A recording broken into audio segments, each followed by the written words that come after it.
Selamat malam. Sekarang gue mau bahas tentang pelatih, beberapa pelatih yang cukup layak untuk dibahas. Dan kali ini yang pertama gue mau bahas Sir Alex Ferguson, oke? Karena banyak netizen juga yang minta sebenarnya sehebat apa sih Sir Alex. Kita mulai dari karirnya. Tapi sebelum gue mulai, gue cuma mau bilang di online Shopee dan Blibli kalian bisa beli meals dengan diskon ya. Lagi banyak diskon, silahkan cek aja. Bukan yang timnas tapi yang baju biasa, banyak yang bagus-bagus.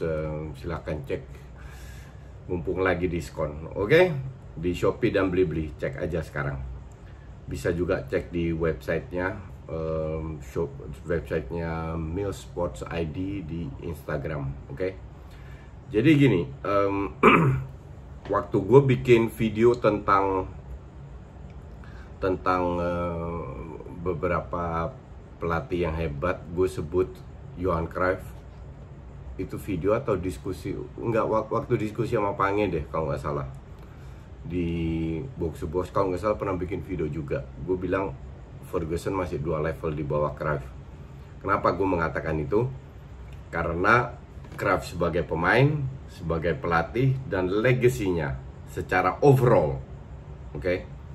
Tapi kalau hanya melihat dari pelatihnya, Ferguson ya bagus, hebat apa yang dia lakukan.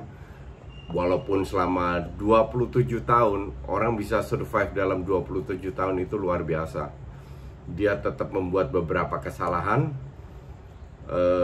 Di sisi lain dia hanya menang 2 kali di Eropa Champions League selama 27 tahun. Kalau gue bilang itu nggak terlalu hebat-hebat amat, oke? Terus 2 kali final di Champions League sama Barca benar-benar diobok-obok, ditunjukin bahwa Liga Inggris ini sangat ketinggalan dari sisi strategi waktu itu. Oke, tapi itu bukan salah Ferguson. Dalam arti memang kualitas Liga Inggris pada saat itu juga berada di ranking 4 kalau nggak salah di Eropa. Memang sangat ketinggalan karena belum banyak pemain non Inggris yang masuk seperti sekarang. Jadi Ferguson di Inggris cukup cukup ngetop lah, cukup bagus. Kita mulai dari karirnya. Karirnya dia ini kan sebagai pemain sih biasa-biasa aja, nggak usah kita bahas. Tapi justru pelatih hebat itu sudah berkali gue bilang lahirnya dari pemain yang biasa-biasa aja. Pemain yang hebat nyaris nggak sampai 10 orang bisa jadi pelatih hebat, oke? Kalian tahu sendiri lah. Kalau nggak tahu lu googling aja. Tapi banyak pelatih hebat berasal dari pemain biasa aja. Kayak Pep sebagai pemain bagus tapi nggak hebat. Klopp, Ferguson, Wenger, Mourinho, you name it lah. Nah, tapi Mourinho untuk gue bukan pelatih hebatnya. Tapi anyway, kita nggak usah bahas itu. Jadi Ferguson ini sebagai pemain biasa banget. Oke, nggak usah kita bahas. Sebagai pelatih dia mulainya di England dan dia pegang Aberdeen sebelum ke Man United. Di Aberdeen sempat 3 kali juara, bahkan juara Eropa Cup 2. Itu sebuah prestasi yang luar biasa. Karena kalau lo tahu England itu di Scotland itu selalu dikuasai oleh Glasgow Rangers sama Glasgow Celtic, oke? Aberdeen waktu itu sempat naik, habis itu ngedrop juga. Itu pun juga berkat Alex Ferguson. Pada saat dia masuk di 86, prestasinya ya nggak begitu kelihatan. Di tahun kedua sudah lumayan bagus, menjadi runner up di belakang Liverpool. Tahun ketiga ngedrop lagi, ranking 11 pada saat Arsenal juara kalau nggak salah. Jadi karirnya itu ups and down. Setelah 4 tahun baru dia bisa menjadi juara di Premier League. Bahkan di tahun 89 itu dia nyaris dipecat karena manajemen sudah nggak begitu percaya. Ini berkat dia harus berterima kasih sama Sir Matt Busby yang legendnya MU yang mengatakan kepada manajemen bahwa MU ini arahnya sudah benar. Oke, jadi tolong jangan dipecat. Gue rasa beruntung manajemen mendengarkan Sir Matt Busby ini, karena yang penting itu konsistensi dan diberikan kesempatan walaupun tidak selalu berhasil. Nah, beruntung setelah berapa 4 tahun dia jadi juara, mulailah itu. Karirnya pun nggak selalu mulus-mulus amat, walaupun dia dalam 27 tahun 13 kali juara Liga Inggris, sebenarnya itu prestasi cukup bagus. Oke, jadi let's say per 2 tahun sekali juara, itu prestasi sangat bagus.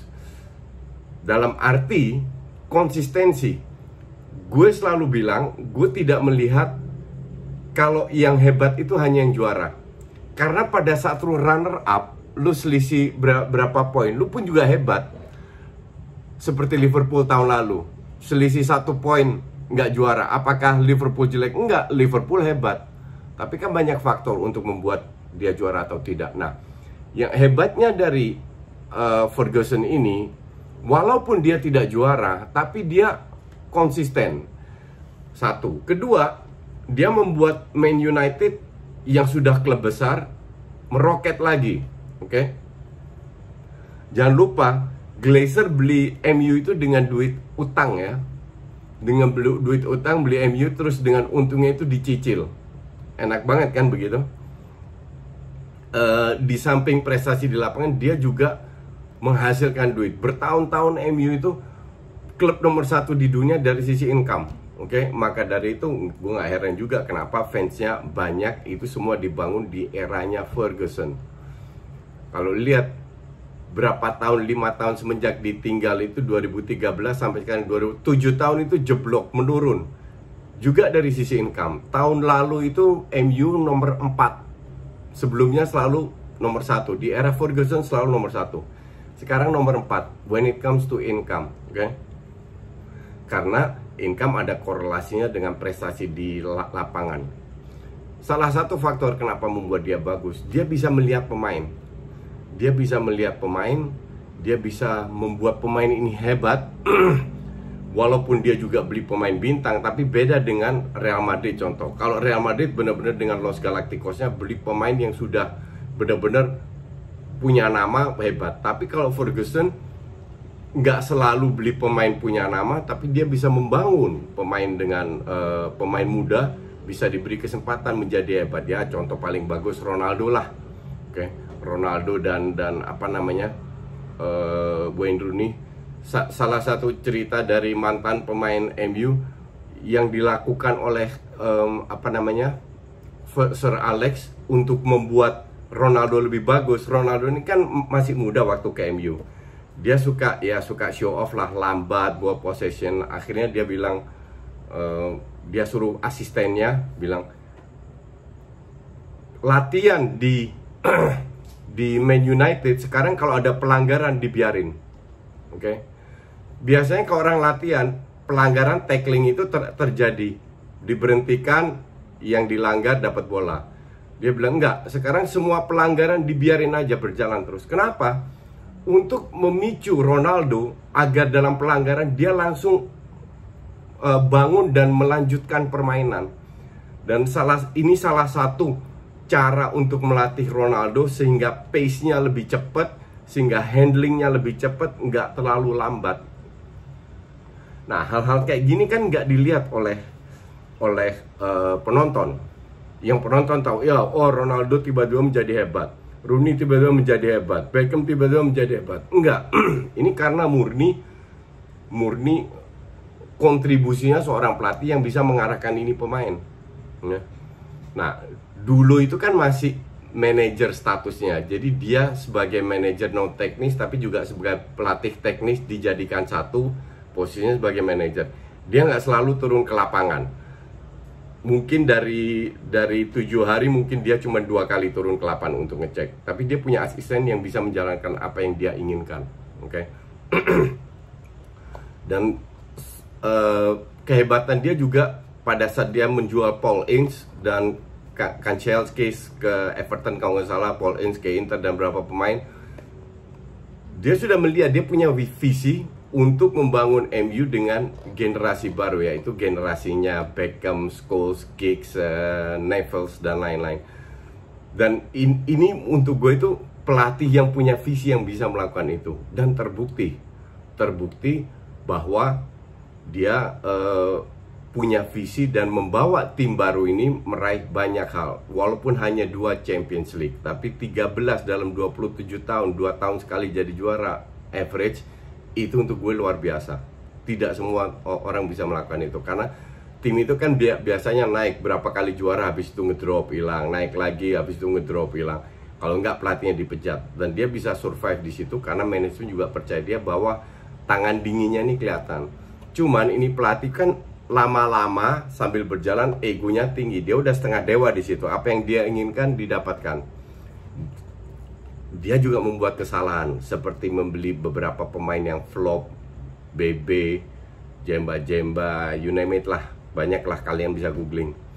Tapi juga terhadap pemain sangat keras. Walaupun berkat disiplinnya dia bisa membuat sebuah tim hebat karena strict, low profile, jangan banyak gaya dan lain-lain. Dan gue setuju soal itu, bisa membuat tim hebat. Tapi toh ada kesalahan yang dia lakukan. Salah satu ya dengan Jaap Stam, dia kick, ribut dengan Van Nistelrooy, ribut dengan Roy Keane.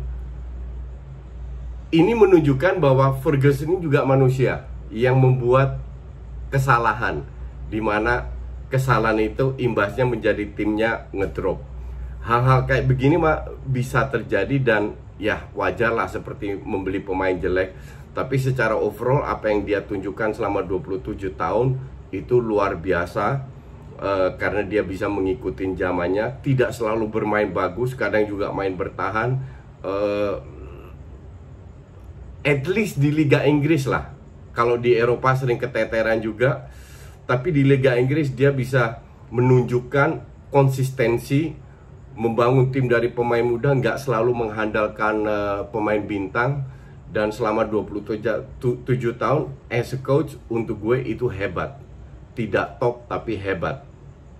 Karena semenjak dia berhenti, kalau dia top, harusnya prestasi MU tetap berjalan. Atas rekomendasi dia, MU mengkontrak David Moyes dengan kontrak 5 tahun yang not even setahun udah dipecat. Oke, itu salah satu kesalahan dia juga, ya. Jadi jangan sekali-sekali melintir omongan gue bahwa dia nggak bagus, enggak. Dia tetap hebat dengan prestasinya, terutama di Liga Inggris. Oke, thank you for watching.